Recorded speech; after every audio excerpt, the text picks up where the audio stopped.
সামনে কিন্তু রমজান মাস আসতেছে, বর্তমানে শাবান মাস চলতেছে। এখন থেকে তওবা করা দরকার।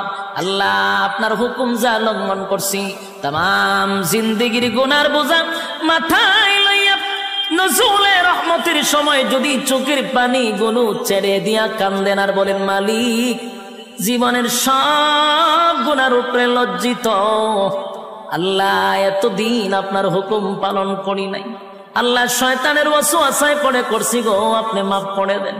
চোখের পানিগুলো ছেড়ে দিয়া যদি আল্লাহর দরবারে আপনি দরখাস্ত করেন, আমার আল্লাহ বলেন, বান্দারে যৌবনকালে যদি একবার ডাক দেস, আমি 70 বার বান্দা তোর ডাকে জবাব দিই।